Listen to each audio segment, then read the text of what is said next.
All right, well, good morning. I'm glad that you made it out of your Thanksgiving stupor and made it to service this morning. Glad to be together. A little bit different this morning.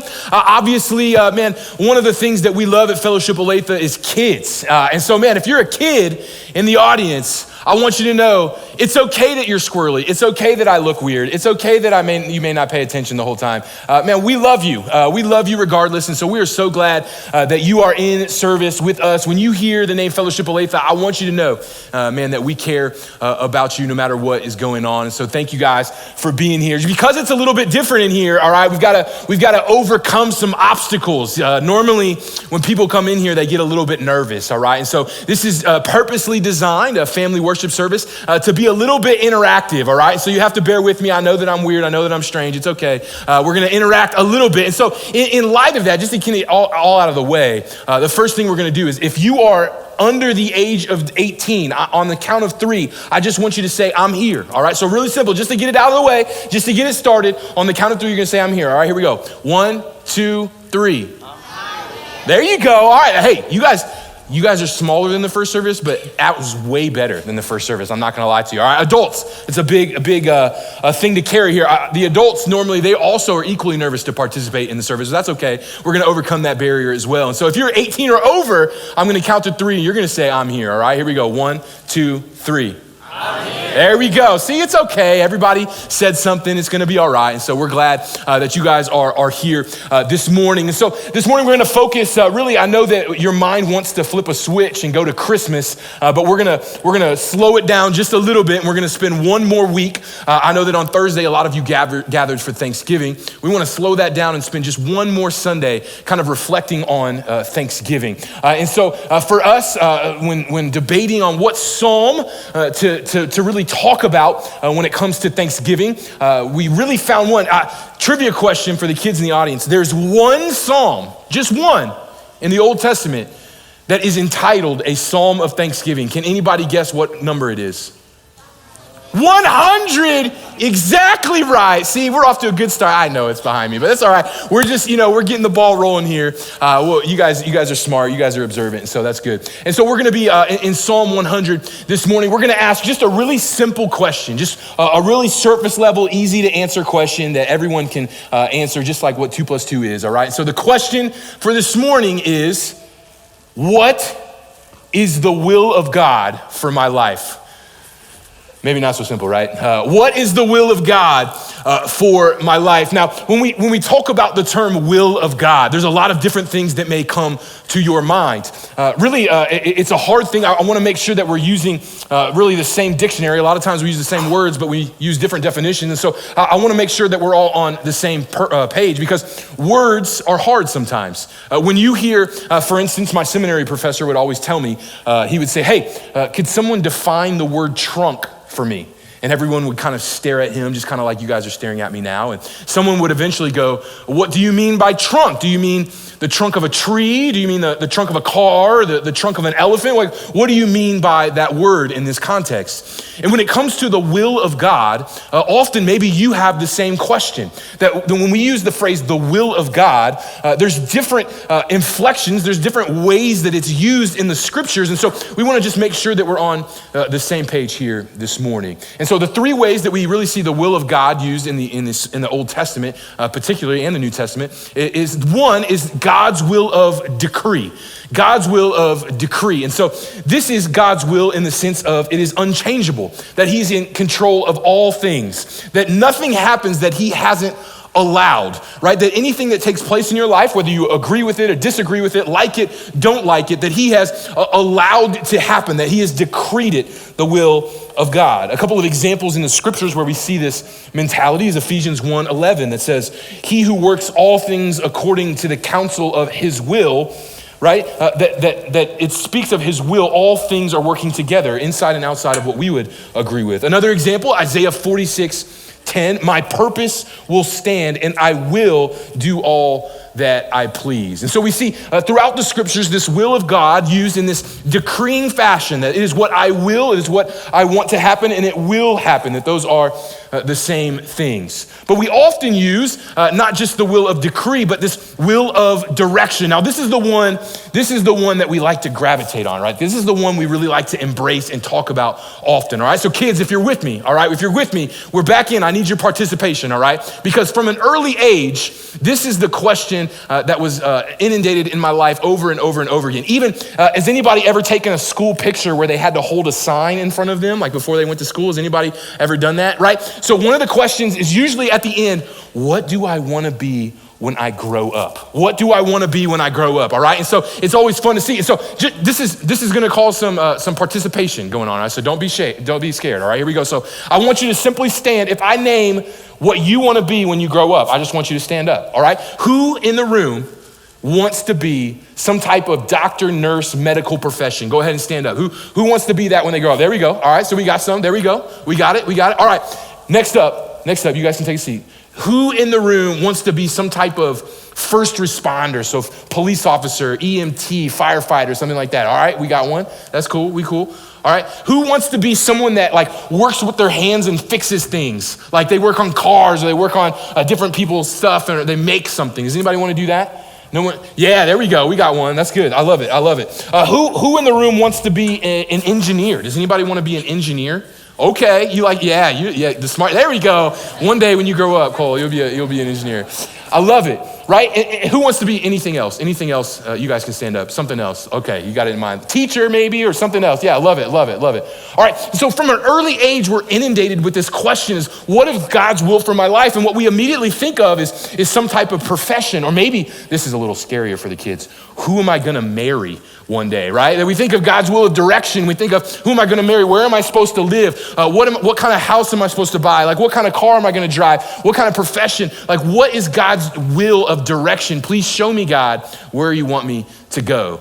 But often, even though we focus on this question a lot, the scriptures actually more and more use the will of God in a different way.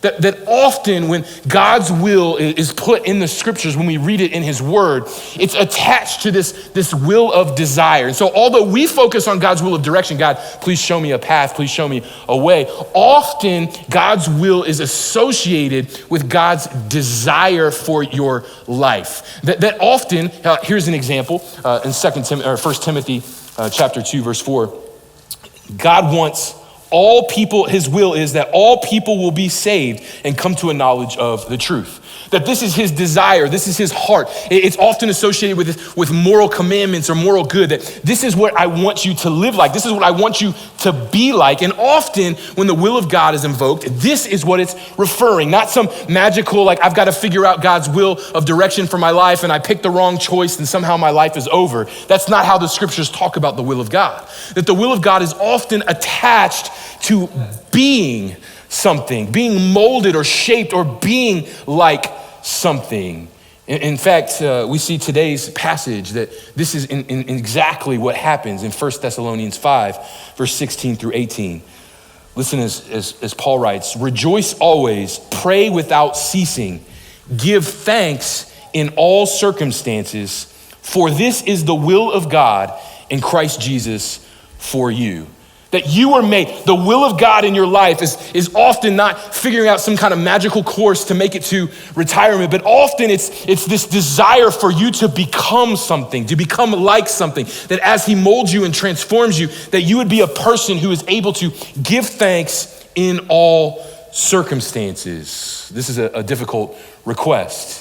Often from an early age, we're taught to think of thanksgiving, think of giving praise in a different way. If you want proof, here we go. I got an illustration for your kids. I need you again. I need your participation, all right? We're gonna play a game real quick that you guys play in kids ministry pretty often, all right? So we're gonna play a game real quick called Find It, all right? This game is really simple. There's gonna be a bunch of objects on the screen, a bunch of repetitive objects. And the kid's job is to find the object that's different. All right, so they've got to quickly find, okay, here is the object that's different. All right, kids, if you find what it is, shout it out. All right, we'll see what happens. All right, here we go. You guys ready? We're gonna play 3 rounds. Round number 1, here we go. Round 1. This is hard. This is also where we're reminded kids' eyesight is a lot better than ours sometimes. Does anybody think they see it? What is it? Toilet paper, you got it. Anybody's like, where's the toilet paper? The white one, yeah, it's really tricky right there, right? You saw it though. You got golden eyes, that's right. All right, here we go, round two. We'll see what you guys got. Baseball glove. Who saw baseball glove? Anybody see it? All right, yeah, you guys got it. I love this. All right, here we go. Round number 3, last round. Here we go. What do you think? Pumpkin pie. I got it. Perfect. Pumpkin pie, right? And so this is a kind of how we've trained our eyes to think when it comes to Thanksgiving. Maybe you're like my family who does a Thanksgiving turkey, and we sit down and make our kids write down one thing they're thankful for, right? That this is early on how we're trained to think of giving praise and giving thanks. That we would look at our lives, we would look at all of the circumstances going on, all of the repetitive things, all the things we don't like, all of the things happening. And if we squinted hard enough, if we looked more determined, we could find the thing that we are thankful for. We could find the thing that we agree, this is something I enjoy, this is something I like, this is something I want to be a part of. And so we find it, we squint, we go, that thing, and we say, I praise God for it. And while certainly this is a great thing to do as we train our children up, right? This is a skill and a practice that we want to develop and to know that all things come from God. The next step, the difficult step, is to then also realize that all things we give thanks in all circumstances to God. That at some point in our lives, we don't just squint and the things that we agree with, the things that, yes, God, that's a good thing to give me. I praise God for that. But that we're able to take the next step as we mature and know who Christ is, that we're able to give thanks, not in just the things we enjoy or like, but to give thanks, as 1 Thessalonians 5 says, in all things. This is a difficult task. And so today, as we look at this task, we're going to look at what the psalmist wrote in Psalm 100. My goal is really in these 5 short verses to look at 3 truths for a life of thanksgiving, not just the things that we love, but all of our lives giving thanksgiving. So if you have your copy of the Word of God, we're going to be in Psalm 100. Psalm 100, a psalm for giving thanks. Make a joyful noise to the Lord, all the earth. Serve the Lord with gladness. Come into his presence with singing. Know that the Lord, he is God. It is he who made us, and we are his. We are his people and the sheep of his pasture. Enter his gates with thanksgiving and his courts with praise. Give thanks to him. Bless his name. For the Lord is good. His steadfast love endures forever, and his faithfulness to all generations. And so the first truth I want you to see about a life of thanksgiving is that thanksgiving proceeds from knowing. Thanksgiving proceeds from knowing. This is so important. The psalmist is actually using a strategy here when he writes it. Now, we kind of mess it up a little bit when we put the little numbers by the sides, and so it gets a little janky. But what he's doing is kind of this repetitive strategy that really in verse 1 through 2, he gives us this outward act, this praise, this response that is outward, that is visible, that is noticeable, that he's saying, hey, these are what the people of God do. But what he's quickly doing is following it up with, in verse 3 and in verse 5, these acts of instruction. And so the psalmist is saying, hey, I want you to praise and sing songs of God as you enter his presence, but you can do that, why? Because of these things. And so we look at verse 3, we look at that important word. If I was studying this, I'd circle that word know. That the reason we're able to praise and enter his courts with thanksgiving is why? Because we know something about God that maybe other people don't know, or maybe we're learning, that we know something specific that allows us to praise. And then he does the same thing again. He goes to verse 4 and he gives us this outward act of entering his courts with thanksgiving. Why? So as I reflect on the for, or in the know, I'm able to do these things. For, I know that he has this steadfast love that lasts for generations, right? So for us, when it comes to praise in our life, what's so difficult is to not root our praise in something temporary, but to root it in something unchanging. It's something eternal, to root it in the character and nature of God. That the more that you know God, the more ability you're going to have to be able to praise and give thanksgiving even in the most difficult of times. This makes logical sense to us in a lot of other areas of life. And so kids, I need your participation. You're back with me, all right? I need you guys, all right? You got to show the adults how it's done here, all right? And so we're going to look at a simple illustration, all right? Simple illustration. This is what I want you to do. We're going to pretend. You guys see this black curtain over here, right? We're going to pretend. I'm going to give you a person or a thing. We're going to pretend that walks outside of that curtain and we are now in its presence. All right, so I'm gonna give you a thing. It's not real, all right, but I want you to pretend like it would walk out of that curtain. And all I want you to do is I want you to give me some type of facial expression or hand motion of what you would do in real life if that was present. All right, does that make sense? All right, here we go, round one, it'll make more sense. All right, give me the facial expression, here we go. If out from that curtain walked a lion. Oh yeah, that's right. Little scary, right? Because the lion, what you know about lions, right, is that they eat things, and you are a thing, and so it may eat you, right? And so the more that you know about the lion, right, the evoking of emotion comes from its presence. All right, here we go. Here's a different one. All right, you guys ready?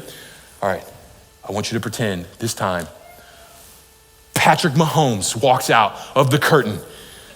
Some of you are like I'm gonna run and get his autograph, right? There's evoking of joy. Because you know something about Patrick Mahomes. If you don't know who Patrick Mahomes is, if you're like, I have no idea who that is, right? Then no response, right? But the more you know, he's famous and he's accomplished all these things and he's in our presence, it evokes a certain response. All right, now here's a tricky one. All right, now walks out the principal of your school or your mom when she's mad at you. One of the two.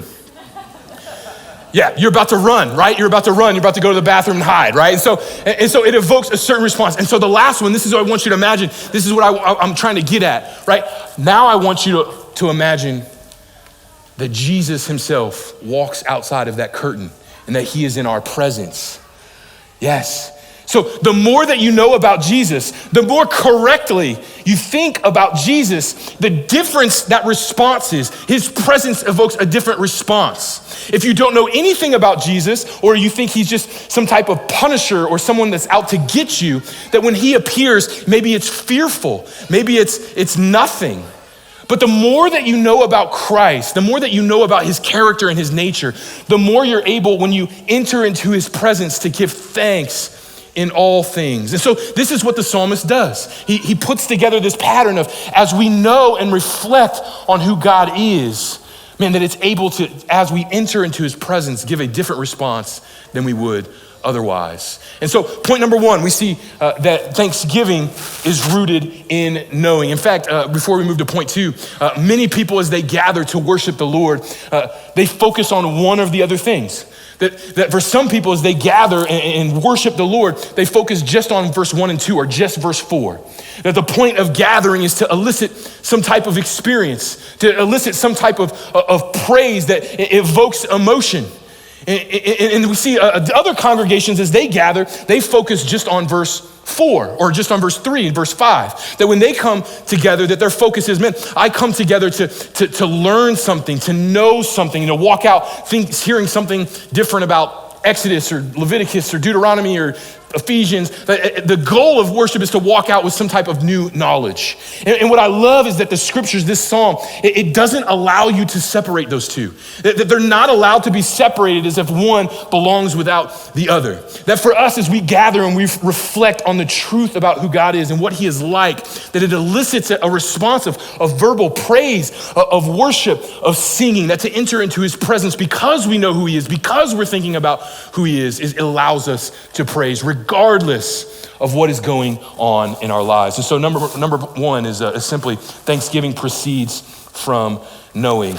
Number two, thanksgiving is rooted in the nature of the giver, not the gift itself.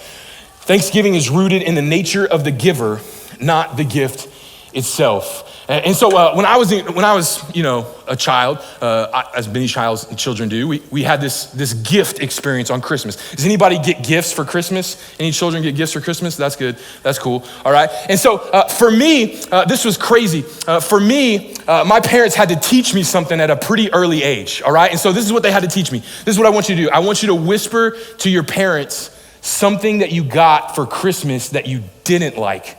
I just really quick, just kind of move over. I actually didn't like this gift. I want you to tell them right now. All right, you got something in mind. All right, you tell them. I'm not gonna make you say it out loud. I just want you to tell your parent real quick. All right. And so for me, there was tons of things, right? Usually involving clothing or something like that, where I would get something I wasn't super passionate about, right?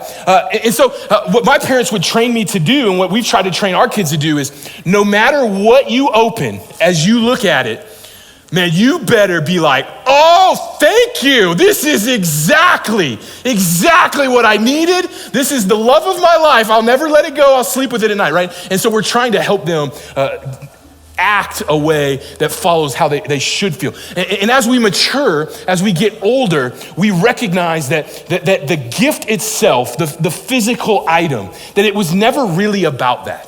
That as we get older, we realize that as we give gifts and take part in more of these things, that the physical item itself, whether it's a toy or a piece of clothing or whatever it is, that it was never about the gift itself. It was always about the heart of the giver. That it was always about, oh, man, they gave me this thing because they care that my feet don't get cold, right? Or they care about me eating well, or they care about this thing that I don't care about. They recognize my need for it, and so they've given it to me. And while I may not be excited in the moment, I can recognize that it comes from the heart of a giver who is good. And for us, as the psalmist does, we have to reflect on the heart of the giver in order to see all things as worthy of praise and not just the items that we enjoy. And so the psalmist points at three different characteristics that I want to look at in this text. The first characteristics, did you see it there? That he is God. Verse number 3. And so for us, as we reflect on he is God, we recognize that God is in charge of all things. Colossians 1 says that he holds all things together. As we reflect on this, it brings such comfort to me, because what it tells me is that nothing that's happening, the circumstances I hate, the things I would change, nothing is going on in my life that God is not in control of.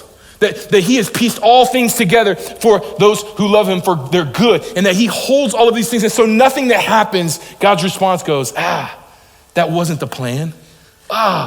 It wasn't supposed to work that way. I don't know what to do next. That God is never having those feelings or emotions because he's in all things, that he holds all things together, that he is sovereign, that he is in control. And so what this gives us is this piece of this adoration, this praise, that no matter what is happening, he's not like, I didn't see that. I didn't recognize that was going to happen.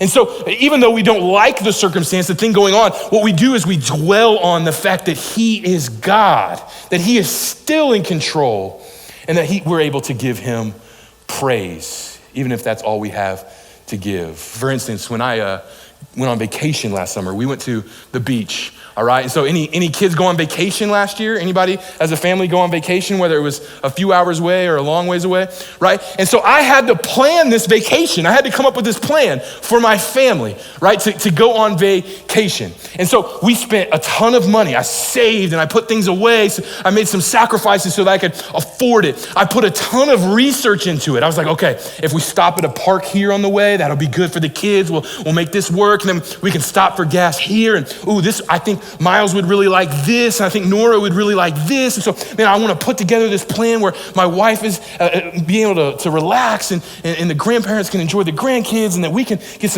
all of these things in motion, right? And so as we go on the trip, what do I want from my kids? I want from my kids to enjoy it. To the worst thing that they can do. Kids, the worst thing that you can do is go on the car trip and go, Dad, I wish we would have gone to Chick-fil-A instead of McDonald's. Dad, I wish we went to the park that had a bigger slide. Dad, why did we have to go to Nora's thing instead of my thing? Like that's the worst thing that we want to do to live this life where we're just recognizing all of the things that you don't want, recognizing all of the things that you don't like. What the parent wants as he puts this together for their good is to relax and sit back and say thank you. That the incorrect response would be, how long till we get there? The incorrect response would be, I'm tired of this or that. The correct response is, thank you. I don't deserve this. And so for us, when it comes to our lives, man, the correct response in the presence of God is to simply say, thank you, because we know he is God. The second thing that we dwell on is that his steadfast love, that we are his, that his steadfast love endures forever. I love that word hesed in the Old Testament, steadfast love. That his love continues in our direction regardless of our performance. For those who know Christ, that God does not give up on us. Now, this is a problem for the people of the Old Testament. For anybody reading their Bibles, we see from the very early on in Genesis that Adam and Eve look at all of the blessings of what God has given to them. And rather than praising him for them, what do they do? Man, why can't we have that tree? And so at the root of sin and disobedience is unthankfulness. We move on, and God rescues his people from slavery. He rescues them from the grips of Pharaoh and moves them, parts the seas, and they get out there and they can't recognize what's just been happening. All they can recognize is that they're hungry. And this is our character and our nature, because this is what we fail to recognize. Not only do we dwell on God and it leads to praise, we dwell on his love, because everything we've experienced in life is that people will give up on us if we don't perform. I learned as a middle school boy that if I don't wear the right thing and act cool and say the right stuff, that all the girls are gonna leave me alone. They're not gonna wanna be around me.